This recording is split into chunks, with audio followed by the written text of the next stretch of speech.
ఫైనల్గా the most awaited darling Prabhas movie Salaar అయితే release అయిపోయింది అండ్ ఇప్పుడే చూసి రావడం కూడా జరిగింది. మూవీలో ప్రభాస్ లుక్స్ ఉంటాయి భయ్యా, జుట్టు పట్టి లాక్కోవాలి అంతే, ఇంకా బాంబులే.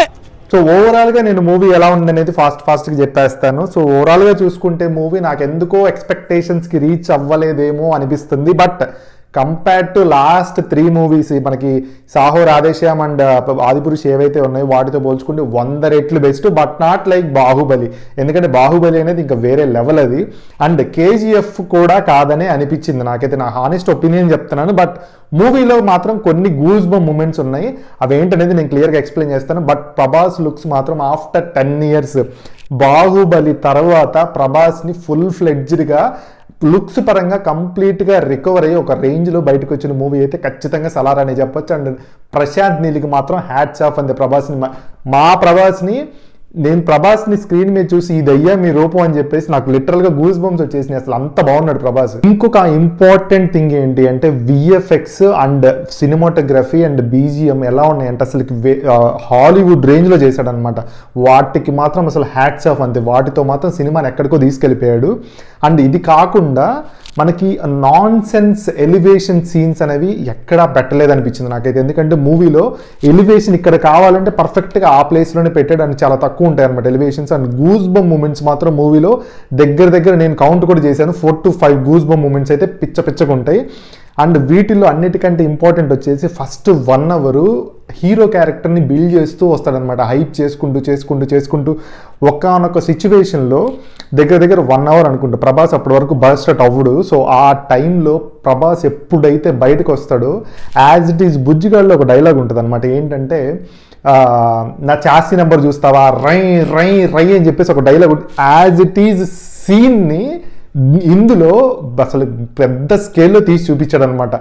మీరు అది చూస్తే ఇక మెంటల్ ఎక్కిపోయింది అనమాట. ఫ్యాన్స్ ఎవరైతే ఉంటారో అక్కడే ప్రభాస్ ఫస్ట్ బయటకు వచ్చేది, యాక్చువల్ రియల్ ప్రభాస్ అలా ఎవరైతే ఉన్నారో బయటకు వచ్చేది ఆ సీన్లోనే.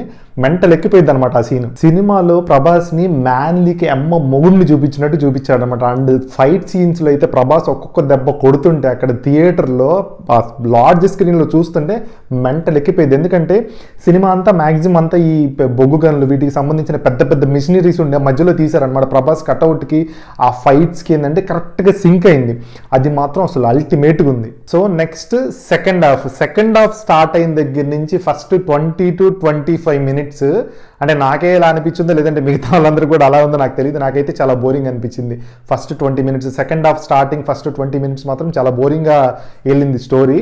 అండ్ అంటే ఆ టైంలో బ్యాక్గ్రౌండ్ ఏమవుతుంది అంటే మనకి ఇప్పుడు యానిమల్ మూవీలో బ్యాక్గ్రౌండ్ విన్నప్పుడు ఏంటంటే డిఫరెంట్ సౌండ్స్తో ఎక్స్పెరిమెంట్స్ చేశాడు. డిఫరెంట్ సౌండ్ విన్నప్పుడు మనకి చాలా మంచిగా అనిపిస్తుంది అనమాట.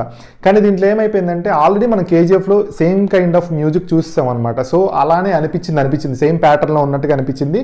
బట్ ఈ ఫైట్ సీన్స్లో ఇంటర్వెల్ బ్యాంక్ సీన్స్లో ఎక్కడైతే మెయిన్ సీన్స్ వచ్చినాయో వాటి దగ్గర మాత్రం బీజిఎం వేరే లెవెల్లో ఉంది. అండ్ సెకండ్ హాఫ్ 20 minutes అయిపోయిన తర్వాత ఒక ఫైట్ సీన్ ఉంటుంది భయ్య. ఇప్పుడు ఇంటర్వెల్లో ఒక ఫైట్ సీన్ అయిపోయింది కదా వేరే లెవెల్ది, ఇక్కడ ఫైట్ సీన్ ఉంటుంది.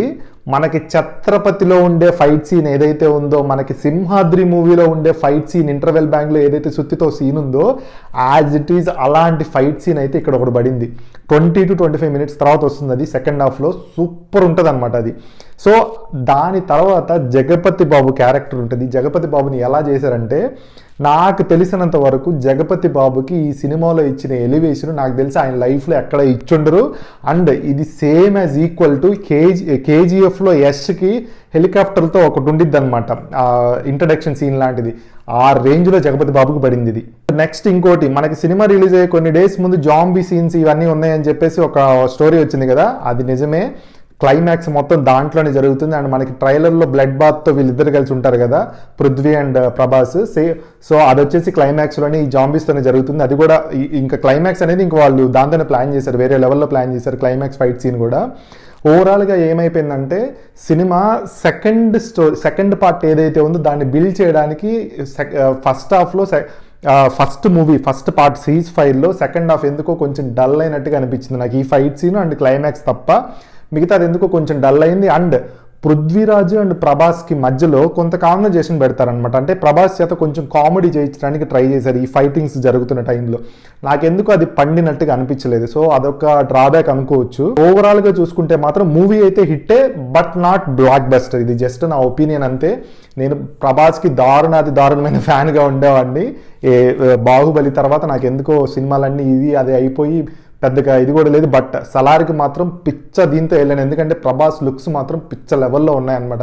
ఆ విషయంలో మాత్రం మనం ఒప్పుకోవచ్చు. నీల్ మావ ప్రభాస్ని ఒక రేంజ్లో చూపించాడు. అండ్ క్లైమాక్స్ సీన్లో ప్రభాస్ బాడీని ఫుల్ ఫ్లెడ్జ్డ్గా మీరు క్లియర్గా మొత్తం బాడీని పర్ఫెక్ట్గా చూపిస్తాడు. క్లైమాక్స్లో ఒక ట్విస్ట్ ఉంటుంది. ఆ ట్విస్ట్ ఏంటనేది మీకు ఆల్రెడీ అర్థమైపోతుంది. అది మీ సినిమా చూసిన తర్వాత క్లైమాక్స్లో నేను రివీల్ చేయదలుచుకోలేదు. ఆ ట్విస్ట్తో ఎండ్ చేస్తాడు, ఎందుకంటే సెకండ్ పార్ట్ అక్కడి నుంచి స్టార్ట్ అవుతుంది. నాకు ఎందుకో సెకండ్ పార్ట్ దీనికి మించి 2 times ఉండబోతుందేమో అనిపించింది. ఎందుకంటే నాకు KGF 2 పెద్ద గేమ్ అనిపించలేదు, KGF 1 బాగుంది. బట్ దీంట్లో నాకు ఇది KGF 2 లాగా అనిపించింది. నాకు ఎందుకో నెక్స్ట్ రాబోయే పార్ట్ ఏదైతే ఉందో అది వేరే లెవెల్లో తీస్తాడేమో అనిపిస్తుంది. బట్ ఇది ఓవరాల్గా చూసుకుంటే హిట్టే, but not blockbuster. And this is only my opinion అంతే.